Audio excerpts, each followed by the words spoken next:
Olha só, o presidente Jair Bolsonaro evitou mais uma vez comentar a vitória do democrata Joe Biden nas eleições presidenciais dos Estados Unidos. Esse é o terceiro dia consecutivo em que o líder brasileiro ignora publicamente a derrota do presidente Donald Trump. A postura de Bolsonaro contrasta com a de outros líderes mundiais que já parabenizaram o democrata. Hoje, em fala com a imprensa, o vice-presidente Hamilton Mourão afirmou que Bolsonaro aguarda a definição sobre o que ele chamou de imbróglio nas eleições americanas, para aí sim, de fato, se posicionar sobre a vitória de Joe Biden. Isso porque Donald Trump e sua equipe ainda não reconheceram a vitória do democrata. Nas redes sociais, Donald Trump voltou a acusar o processo eleitoral de fraude e disse que o estágio de tabulação estaria apenas começando. De acordo com a reportagem do jornal The Washington Post, a equipe do presidente Donald Trump está se recusando a assinar uma carta para permitir que os assessores de Joe Biden iniciem formalmente o trabalho de transição nesta semana. Thaís Oyama, e aí, quando é que você acha que o presidente Jair Bolsonaro se pronunciará? Pois é, vamos começar pelo Trump, né, Paulo? Então, só para contextualizar, que historicamente, toda vez que um candidato presidencial perde nos Estados Unidos, ele escreve, telefona para o seu oponente, o candidato vitorioso, e daí é um protocolo, né? Ele faz esse discurso de concessão, reconhecendo que perdeu e reconhecendo que o outro ganhou, e nesse discurso, além de reconhecer que ele perdeu e que o outro ganhou, ele dá os parabéns, deseja tudo de bom, boa sorte, e vamos em frente, os Estados Unidos acima de tudo. Esse é o protocolo e a cartilha do presidente derrotado, do candidato derrotado. Bom, é a primeira vez que isso não acontece, né? O Trump não só não fez isso, como ele acabou de tuitar, eu estava vendo agora, ele acabou de tuitar o seguinte: Nevada, o estado de Nevada está se transformando em uma fossa de votos falsos. Estão encontrando coisas que, quando lançadas, serão absolutamente chocantes. Isso foi há 3 minutos. Ou seja, o presidente Trump não vai largar o osso, não vai reconhecer a derrota tão cedo. E é estranho, porque, como a gente diz aqui, é a primeira vez que isso acontece. Coisa ligeiramente parecida aconteceu em 1933, quando o presidente Hoover foi derrotado pelo Roosevelt, né? Mas aí não foi uma questão dele não reconhecer a derrota. Na verdade, o que aconteceu foi uma coisa parecida, não tão grave quanto essa. O presidente Hoover, só não reconheceu o direito ou a pertinência do presidente eleito colocar em curso o plano dele para o combate à depressão econômica, né? Que era o New Deal. O Hoover achava que o New Deal ia levar os Estados Unidos à ruína e ficou insistindo muito tempo, muito pouco oportunamente, né, para que o presidente eleito voltasse atrás e continuasse a combater a depressão da maneira como ele, presidente derrotado, achava que era o correto. Então, essa insistência do Hoover fez com que ele virasse um pato manco, que é o que o Trump está arriscado a virar agora, né? Ele está isolado, republicanos de peso já reconheceram a vitória do Biden, né?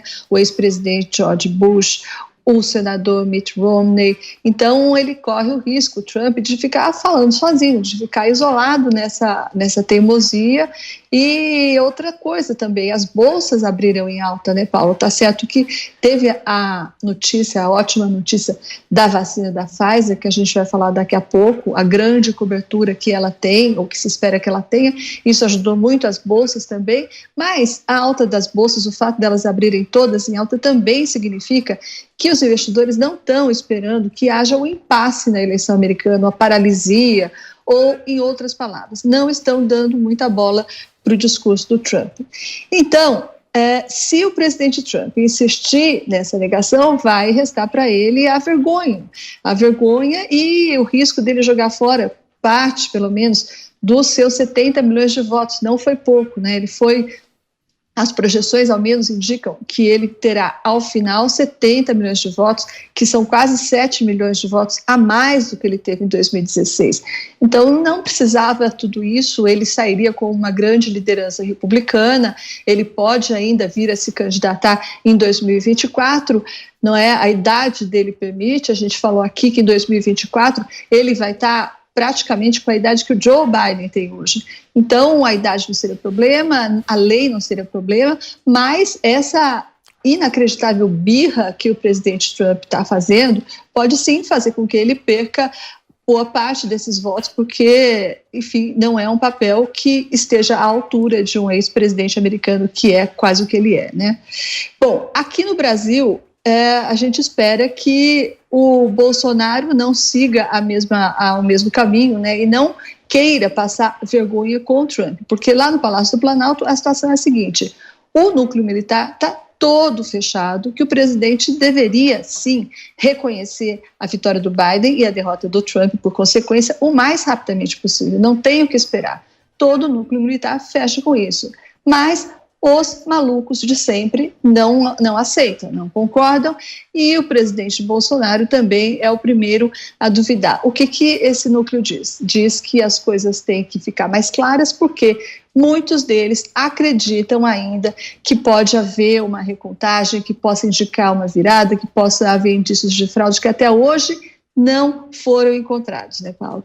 Esse negócio de fraude está na boca do presidente Donald Trump, dos seus apoiadores mais fanáticos, e aqui no Brasil está na boca daqueles blogueiros de sempre, e agora a fileira foi engrossada pela deputada Bia Kicis, que saiu tuitando indícios inexistentes de fraude. Então, esperemos que os adultos do Palácio, né, consigam convencer o presidente Bolsonaro, se quiser passar vergonha com o presidente Trump, que pelo menos não meta o Brasil todo, todos nós, nessa vergonha.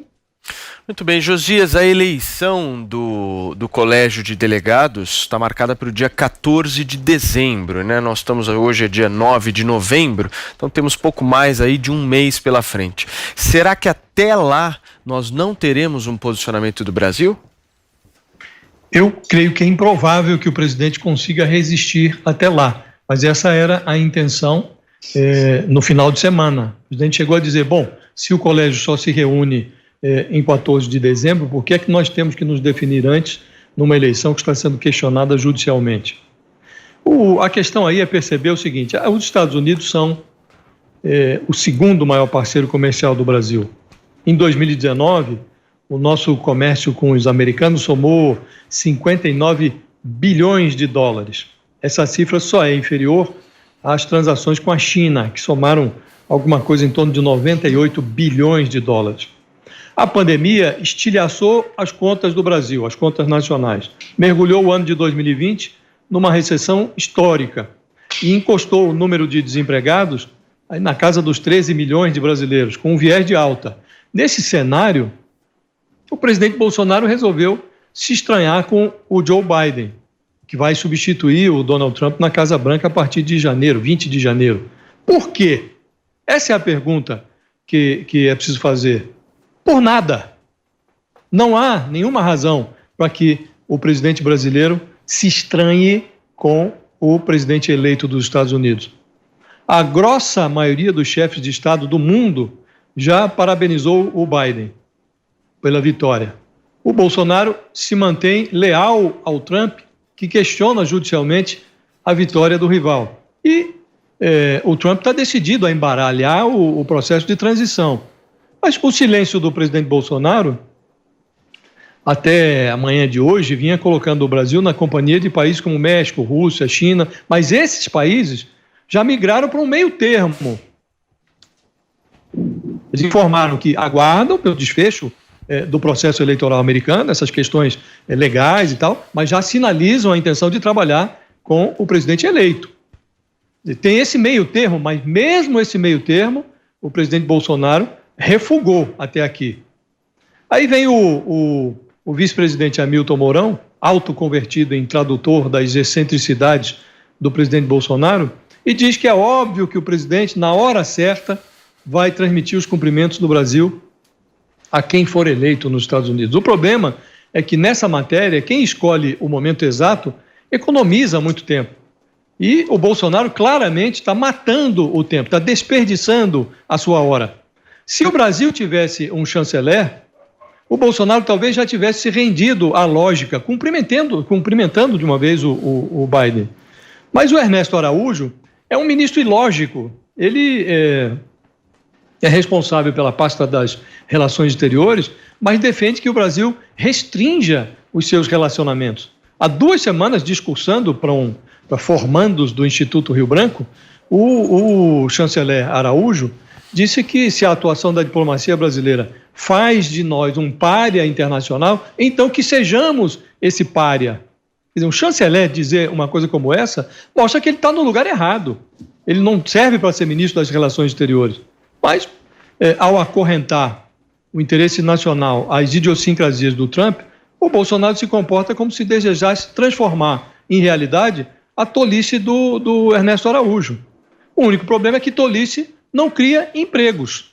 Então, a gente sabe que vai ter uma relação naturalmente encrespada com o Biden, que já manifestou, em mais de uma oportunidade, a sua aversão a determinadas práticas do presidente Bolsonaro. Não só ele, como também a sua vice-presidente.